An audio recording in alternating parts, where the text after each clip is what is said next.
Hey y'all, good evening, good afternoon, good morning, wherever you are when you see this video. Thanks for joining me, Dorothea, through an Orthodox Christian lens. It is October 3rd, 2025. Looks like the drums are beating furiously toward World War III. As we know, through the prophecies, we've already had some signs of that through the Israelis attacking the Iranian nuclear facilities. That was one of the signs. So, unfortunately, it is unfortunate because I'd rather not have another world war, to be honest with you. I've been praying that maybe this can be pushed back. Maybe we can, God will lessen all the destruction that will come. I pray this all the time. I'm praying for mercy on us, this country, even though it has done horrible things and it deserves what it gets. I still ask God for mercy. Anyway, I have something to share with you regarding what I'm seeing going on here.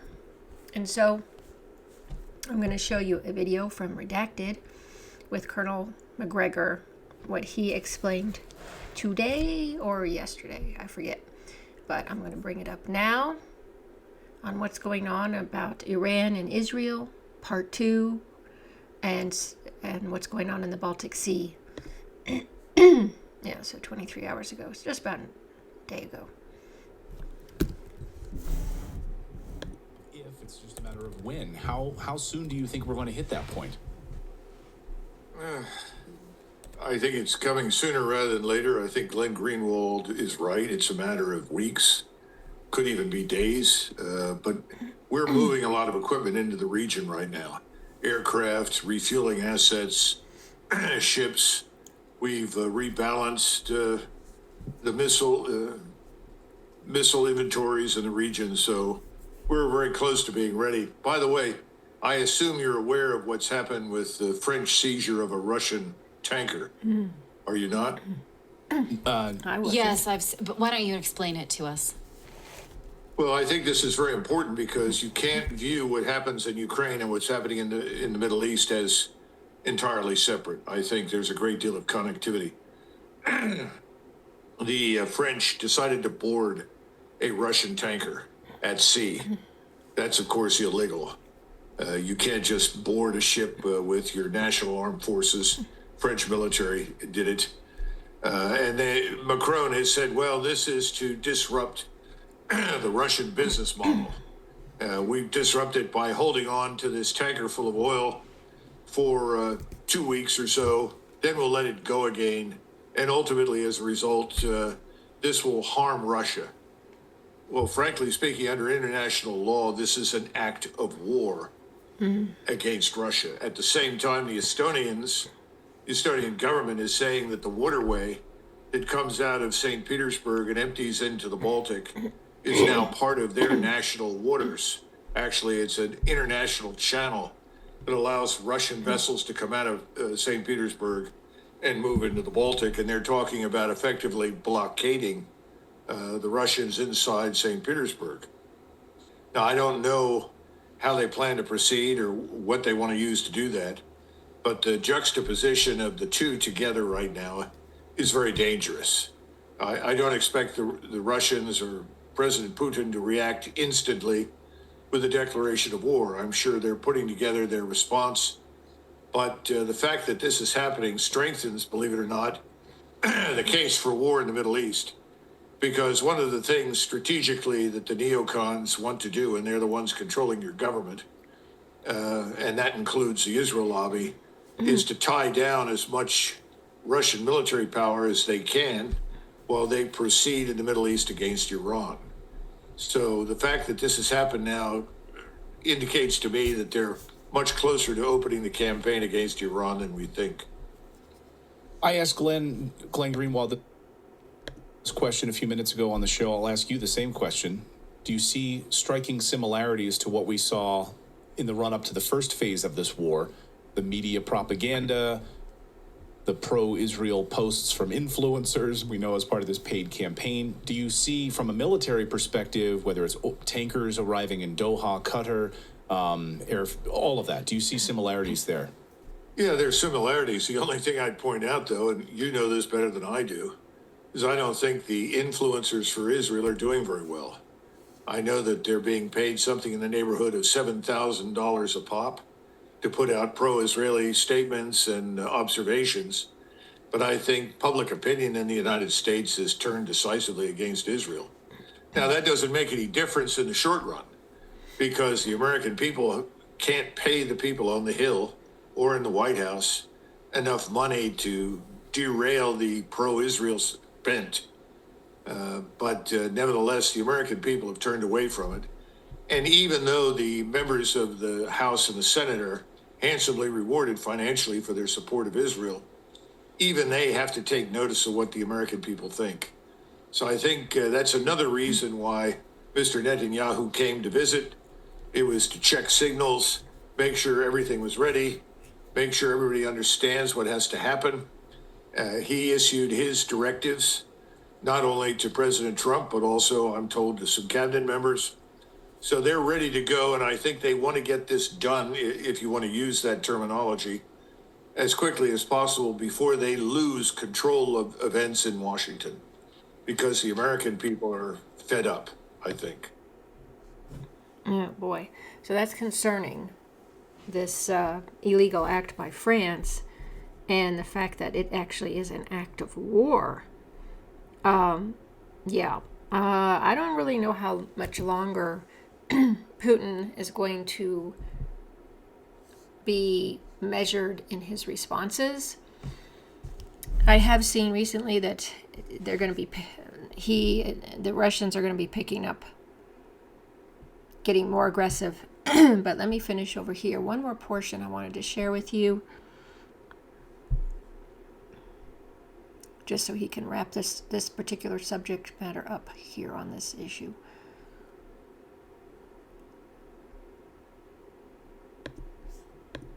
Well, I think that's true. I mean, the peace talks was always a smokescreen. It was never serious. There's no chance for that 21-point plan to be accepted by anybody, neither the Israelis nor the Palestinians.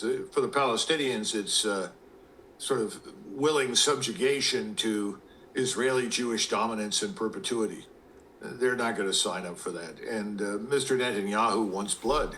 He wants the complete annihilation of the Palestinians, as do his supporters. So there will be no peace settlement. This is you get one of two outcomes ultimately. You either get Israel or you get Palestine. If there's a Palestine, there is no longer an Israel. If you get Israel out of this terrible war that we're about to embark on, there is no Palestine. It's that simple. But I think that what is happening right now with Russia is very important, because in people's minds in Washington, this is diverting Russian attention away from the Middle East. Now, you also brought something else up. You said, what are the similarities? There are some differences this time, I'm told. And that is, we're going to see a lot more gravity bombs. That is, bombs that may have the precision kits on them, but you're talking about bombs that have to be delivered by fighter bombers, various kinds of aircraft, at much closer to Iranian air defenses than in the past. We also are going to rely, I'm told, very heavily on old Tomahawk missiles. In other words, missiles that have been in the inventory for some time.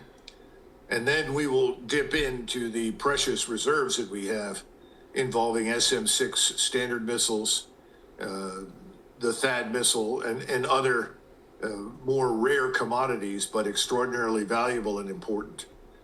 So it's not exactly the same, because we cannot bring everything to this that we did the last time. Okay. Yeah, everything he said, it's very important. It's very important because it's, he's talking about, I think he was talking about the Baltic Sea. We already knew there were tensions going on there. I think there is tensions in the Black Sea as well. but he's specifically talking about what happened in the Baltic Sea, which is quite concerning, and kind of surprised that France did that. I mean, Macron flip-flops so much. He doesn't act like he wants to go to war at all, and then he turns around and, oh, well, we're just doing this for, these people think they can do anything they want to Russia, and that Russia won't do anything. And I don't think that's going to last too much longer, but I don't know. Who knows? Anyway, that issue, gravity bombs, I never heard of those. But the fact that they're going to be closer to Iranian air, in their airspace and their defenses, they may get shot down, destroyed, because, Iran now has air defense system through Russia. Russia gave them some of their air defense. So this actually sounds a lot like Elder Joseph of WWIII's World War III prophecy, and I'm going to bring it up again just as a reminder as soon as I can get over there, because there's a bunch of... Okay. All right, so let me go back, because there might be something I wanted to see earlier on. So here, this was in quote unquote phase 1, and as I said, this could all be different order, or it could be changed a bit through our repentance, asking mercy, etc. But let's go and read this. Turkey will then allow American ships and aircraft to pass through the Straits of the Hellespont and from her national airspace to strike the Russians. Well, the only thing we see right here is over Ukraine and... Oops. Okay. This just went ahead. Hold on a second. Is over Ukraine and the Black Sea, the Americans and Russians will fight for the first time air battles, and the Russians will prevail overwhelmingly. So there's things going on in the Black Sea, according to this. I don't recall if there was anything in the Baltic Sea in his prophecies. However, we have an issue here. This middle section is all about the economic upheaval and basically the collapse of the economies, basically worldwide. And we know we're on the cusp of that as well. We have seen that. And I want to go to this portion. Okay. So this is supposedly phase 2. So, and an attack by America and Israel against Iran is imminent. So, I had talked about this before, but I'm wondering if this is actually the one that is going to be phase 2, part 2 of the Israel-Iran war, where Israel attacked Iran and its nuclear facilities. That happened in June. But I'm thinking this one is the one that is part 2. Interestingly enough, they have phase 2 here, and I'm thinking part 2 of the Israel-Iran war, which I think is going to be a lot more destructive, bloody. Unfortunately, I really think that Iran is going to be much more aggressive, and I had heard from analysts that they will likely strike American bases in the area this time around. So, and as you see here in this, what he's saying is not just, he even says America and, not even just Israel. He's saying America and Israel. Now, we know that America knew that the first one that Israel did, they knew, Trump knew that was going to happen, which was really during a talks, which I found were just absolutely deceptive, deceiving, conniving, a low blow, okay, to attack when they're in the middle of negotiations. That was just horrible. This time, Iran is prepared. It's just waiting. And they have learned, okay, we're not going to be surprised this time. They now have a better air defense. I don't think they really had one before. They have their weapons that are still quite effective. So I think this is going to be a different, it's going to be a bit different than this last conflict they had with Israel. So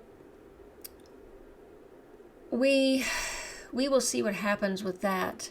As I said, there's the before still in phase 1 they were talking about the Black Sea battle between American and Russian fighter jets, and Turkey opening that strait, or the Hellespont. So we'll have to see about that, on how that all works out. But definitely things have really vamped up. They've just really gotten even worse. It's almost like war fever. It's so crazy. It's so insane. It's, as I've heard from some analysts, as well as from Gerald Celente, when the economy's crashing and everything like that, they take us to war, is what he always says. Well, of course, this is their excuse to, we got to do something. And that really looks like what is about to take place. Now, I've been saying this for several months. However, I will say that Colonel McGregor had said that the second conflict, or part 2, for Israel and Iran, he guessed they would take time to get their stockpiles up again and their defenses and all that, both Israel and America, and then they would come back. And he guessed September or early October or something like that. Well, as you see what he said this time, as he says, that even Glenn Greenwald said it was a matter of weeks or whatever. And he said, yeah, it could be a matter of weeks. It could be a matter of days. It's not something to be happy about, like the neocons want and everything. It's not good. It's going to be a catastrophe in the Middle East. Just not good things. So he also said that this is to distract Russia from keeping their eyes on what's going on in the Middle East. And so they're now doing this with the Baltic, what France is doing, as he had said. Now, of course, you think, okay, we all know a couple of months ago that the distraction of trying to, or actually taking over by the West, of that Zangezur corridor bordering Iran, and the Azerbaijan issue with Armenia, that was another thing to make sure that Russia loses its dominance or its job to stabilize the Middle East. So now they continue with these other things, and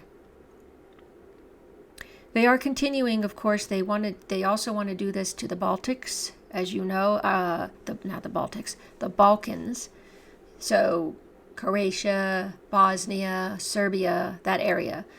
They've been planning things there as well. And I'll show you an article that I just read today on, let's see if I can bring it up. Okay, so came out today. Tuzla, Bosnia, and Herzegovina. I can barely pronounce that, but Hierarch responds to threats against Orthodox Serbs in Bosnia and Herzegovina. His Eminence Metropolitan Fotihe, I don't know how to say it, of Zvorniko and Tuzla of the Serbian Orthodox Church has issued a statement expressing deep concern over recent threats directed at Orthodox Serbs in Tuzla, Bosnia, and Herzegovina. The Metropolitan reports that an individual who desecrated the Church of the Dormition of the Most Holy Theotokos in Tuzla several months ago has again issued threats by removing a cross and calling for the Islamization of Serbian clergy and people, which has further disturbed our small community. These incidents are part of a continuing pattern of attacks on the Orthodox community in BiH. Metropolitan Fotihe notes that attacks on clergy homes in the city have increased recently, with windows recently being broken at a house where one of their priests lives. These attacks are not merely acts of vandalism, but represent a serious threat to the safety of clergy and their families, as well as a broader endangerment of peace and security in our community, he stated. The Metropolitan emphasizes that such incidents indicate an increased risk of radicalization and hate speech spreading in our society, adding that attacks on religious symbols as well as on clergy homes are not just attacks on individuals, but on fundamental human and religious rights. The Metropolitan calls on competent authorities to immediately take all necessary measures and prosecute this person and all others who participate in inciting violent phenomena. He also appeals to other religious communities to publicly express their condemnation of such radical and extremist actions. The statement involves constitutional and legal protections, and citing Article 9 of the European Convention on Human Rights and Fundamental Freedoms, which guarantees freedom of thought, conscience, and religion, as well as provisions of the Constitution of Bosnia and Herzegovina. It also references criminal codes that prescribe penalties for inciting or inflaming national, racial, or religious hatred, discord, or intolerance. The Serbian Orthodox Church and its faithful remain firmly committed to the principles of peace, love, and respect for the human rights of all individuals and all people.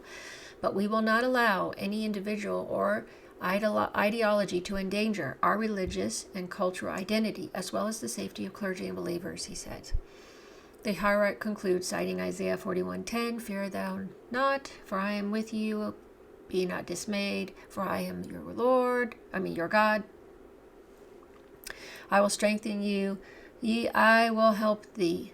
I will uphold thee with the right hand of my righteousness." So, I don't know if you recall this, but I did a video several weeks back, and maybe even a month or so, where Alex Craner was on DialogueWorks, and he was talking about he was actually talking to Larry Johnson in this one, because Larry asked him what about Serbia. And he had brought up the fact that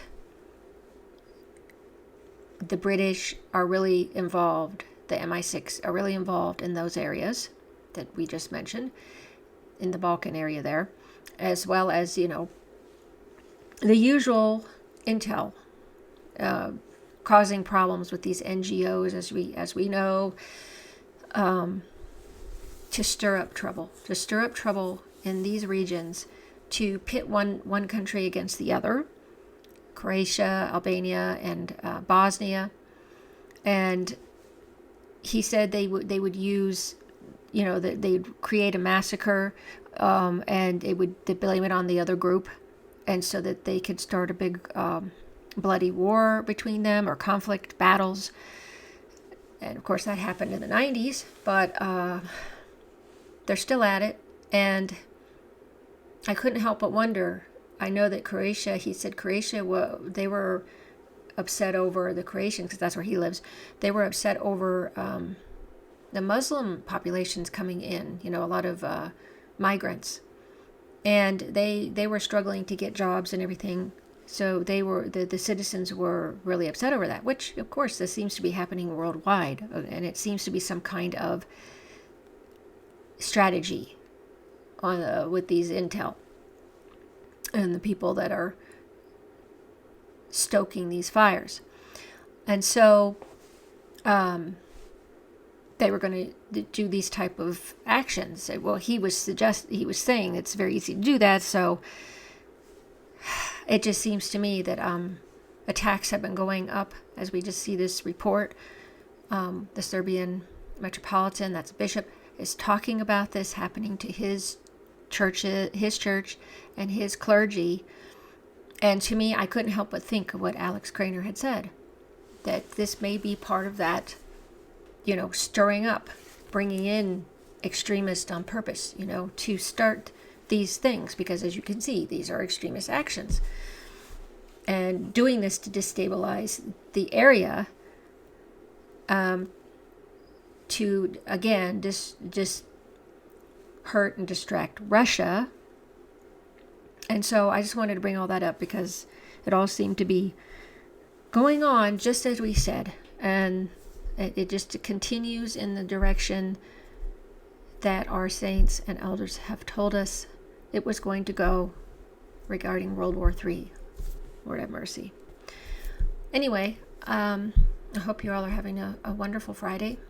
Maybe Saturday morning for you all, wherever you are.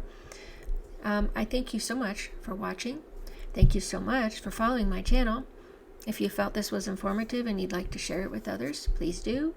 If you liked the video, go ahead and press that like button if you'd like. In any case, appreciate all your support. I hope you have a wonderful rest of your day, evening, morning. Until next time.